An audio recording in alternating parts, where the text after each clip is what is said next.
Hey everybody, it's Grant, and today we're going to be going through the process of how to get your properties rent ready after your tenant moves out.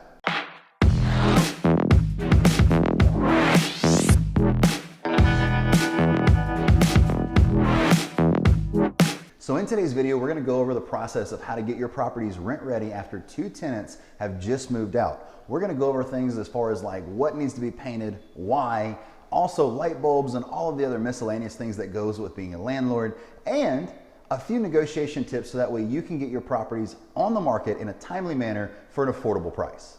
So the property that we're actually at today is Enterprise Boulevard. So C and E are located in the threeplex on Enterprise Boulevard.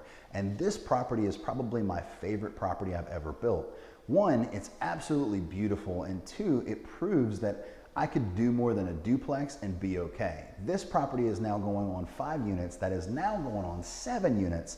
And we've built over time. The duplex right here has actually been built in 2016, and the threeplex that we're standing in right now is actually in 2019.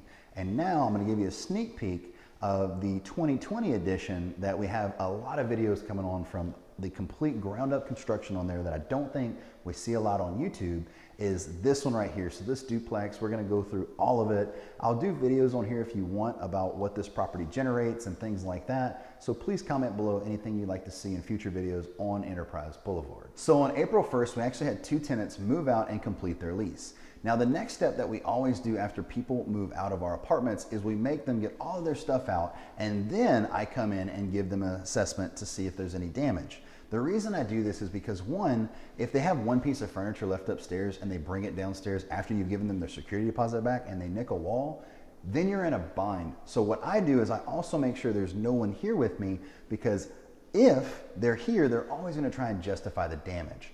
After I'm here, I go through things like the doors to see if there's any kick marks, any dings, any nails in the walls that weren't pre-approved. On top of that, we go through anything that might have some scratches on the walls, dings or holes, anything in the appliances, stains on the carpet, and the biggest issue of all, rub marks from furniture. It might not seem like a big deal, but a rub mark from a couch might as well be just like a scratch on the wall, because 95% of the time, we're gonna have to paint that wall that the couch had the rub mark on. So what I like to do after I get my property assessed and my photos taken, if I've determined that it actually has damage and needs to be painted, I like to get my quote in at this time. I get my painters to come meet me in a very timely manner, and we get an idea of what it's gonna cost, so that way I can better communicate with my tenant how much they're gonna get back on their security deposit, if any, depending on how bad the damage is. So as far as Unit C was concerned, whenever I came in and I did my inspection, there was a lot of rub marks all over all of the walls, including the bedrooms and the living room. On top of all of that, about 11 walls were chipped, nicked, or dinged. So I had to repaint pretty much the entire house. When it comes down to it, in the very beginning when she moved in, she asked me if she could put things on the walls as far as hang them. And I did say yes. Command strips, you know, if she would have wanted to, or a small nail, as long as somebody would hang something in that spot when they move in next. Now, that type of thing leaves a lot to be interpreted. For instance, I did not consider the 3 drill holes and screws inside of the guest bedroom to hang some large tapestry, and there were 3 screws across the entire wall to be something that someone else would hang something on. So whenever this all boiled down to it, we now have adjusted our leases to where now it does say if you want to put something on the wall, it is at your own risk. In the event that I determine it is not something that anyone else would hang right there, it could charge you up to $150 to $250 a wall, depending on what wall that needs to be painted.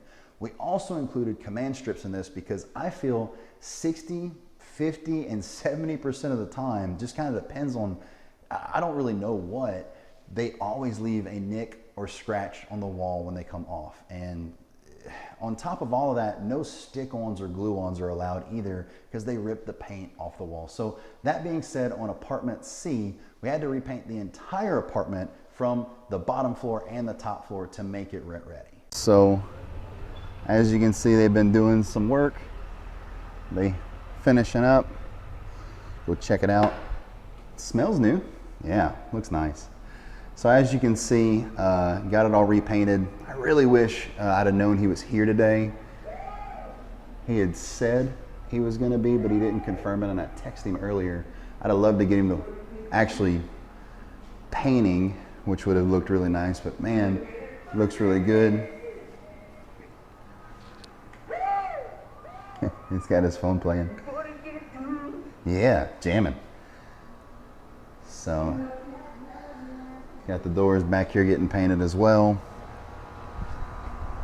So never be afraid to make sure your work is done right.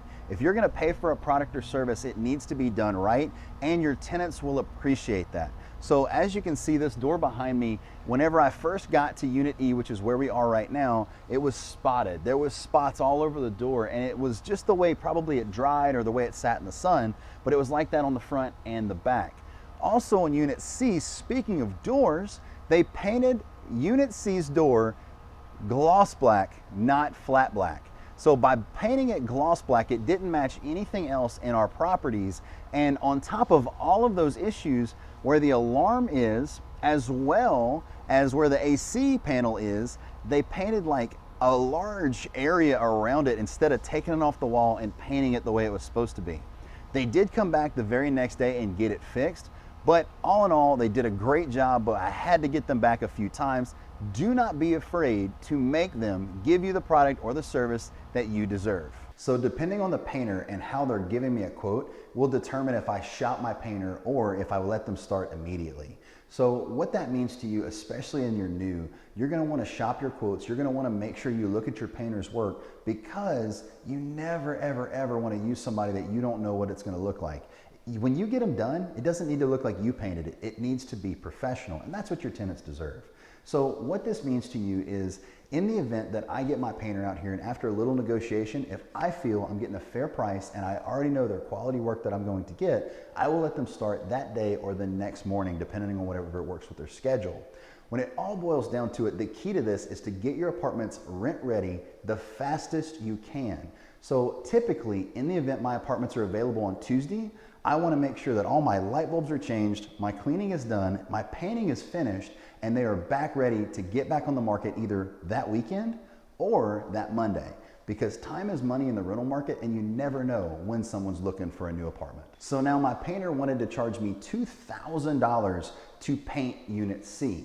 Now, with a little negotiation, even though all of the walls had to be painted to get rid of all those little chips to where we could make the apartment look really nice for our new tenant, I told him, I said, man, I just don't see that. I've actually painted apartments before, and typically I can paint an entire apartment for $1,200. Or I can paint the bottom for about half of that, and it just kind of goes from there. And you got to remember these things and or write them down to use that in future negotiations. So when it boiled down to it, he agreed to paint the entire apartment for $1,200. To paint Unit E, which is where we are right now, it wasn't near as bad, but it looked like that maybe the tenant used a cleaning product to wipe the walls down, and it was like we couldn't get it off. We tried to wash them, we got water, we just couldn't get it off the walls. So he did talk to me about painting the entire thing versus spot painting. The spot painting price was $300, but he wanted $1,000 to paint the entire bottom floor of the apartment. And I told him there was just no way I would give him $600 if he painted the stairwell all the way down. And so that's what we settled on. So that way, the tenant that takes this unit will get a brand new, nice clean feel to their apartment as well. So no matter if you are a brand new landlord or a seasoned veteran, I want you to make sure that you always negotiate, especially if it's a labor intensive job.